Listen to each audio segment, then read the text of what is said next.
Greg here from DeerTrackingCameras.com. Thanks for watching my video review of the Stealth Cam Nomad IR digital game camera.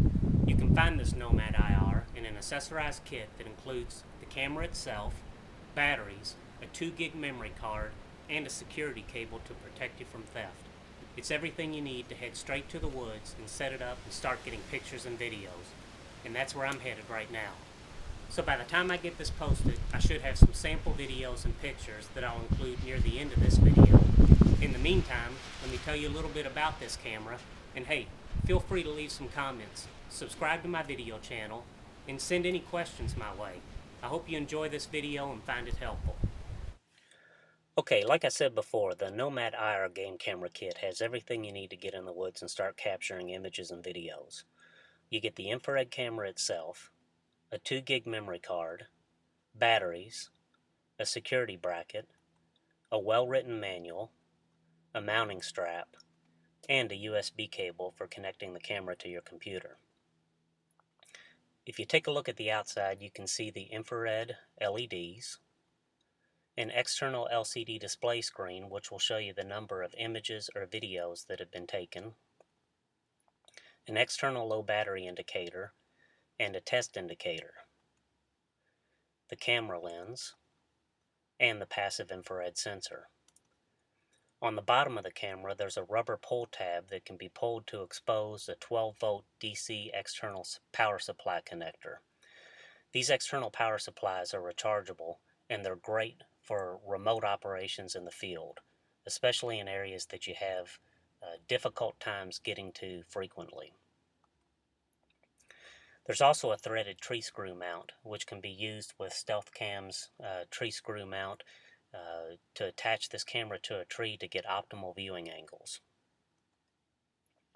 Inside you can see the battery compartment cover, the internal LCD display which is used for programming the camera, and a series of buttons starting with the on-off switch, the menu button, the up and down buttons that are used to scroll through the features of this camera, and the confirm button for selecting the features. This red button here is the test button, which is used to throw the camera into test mode. It works in conjunction with the test indicator light on the front of the camera.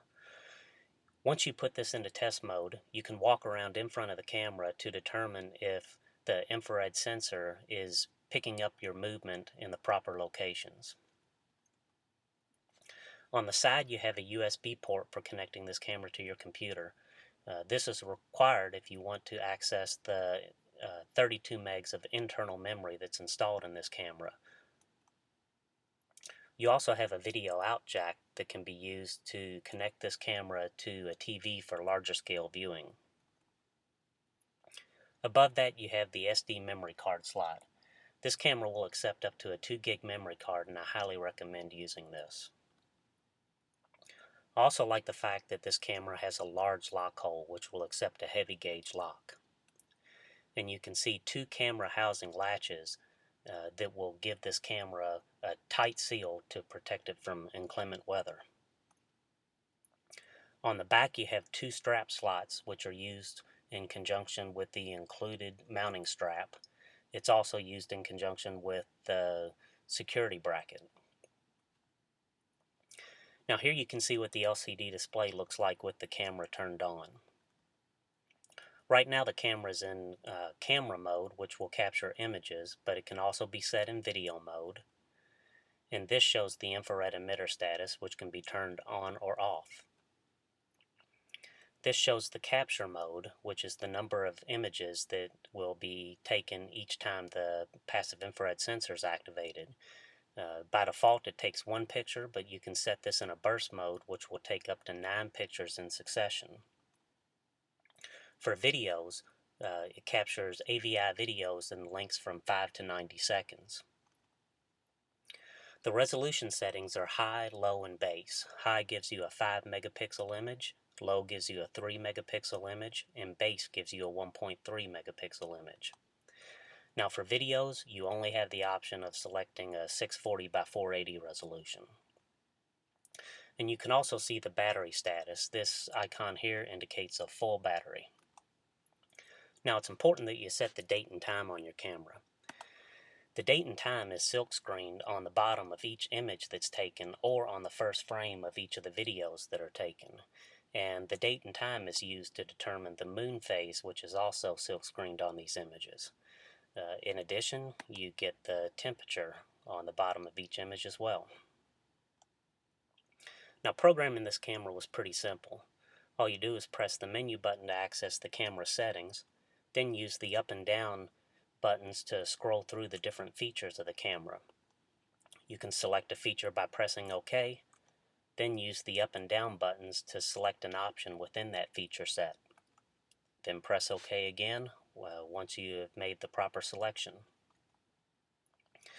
Now, to run through the features of this camera again, it takes images in 5 megapixel, 3 megapixel, or 1.3 megapixel resolutions. Videos are 640 by 480 and lengths from 5 to 90 seconds. You have an option to take between 1 to 9 pictures upon each activation of the passive infrared sensor, and there's a timeout option of 1 to 59 minutes. A lot of people will set this timeout option up a little bit so they don't get a lot of pictures of the same animal. I tend to leave this low because I'd rather see more than less pictures. The camera has 32 megs of internal memory. Honestly, guys, that's not that much. I would recommend using external SD memory cards, and it'll accept up to a 2 gig memory card. Now, a 2 gig memory card will store up to 576 color images in high resolution mode, 1024 images in low res mode, or 2048 images in base resolution. The passive infrared sensor has a detection range of up to 30 feet, and the infrared emitters have the ability to light up targets out to 30 feet as well. You get the date, time, temperature, and moon phase recorded on each of the images and videos.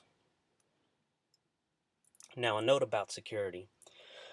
I've been the victim of game camera theft in the past, and I highly recommend that you use some type of locking device on all of your game cameras in the woods.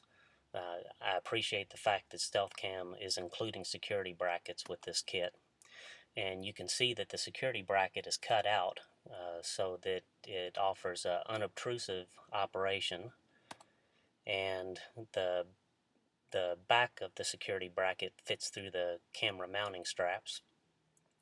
So you definitely have a secure solution here.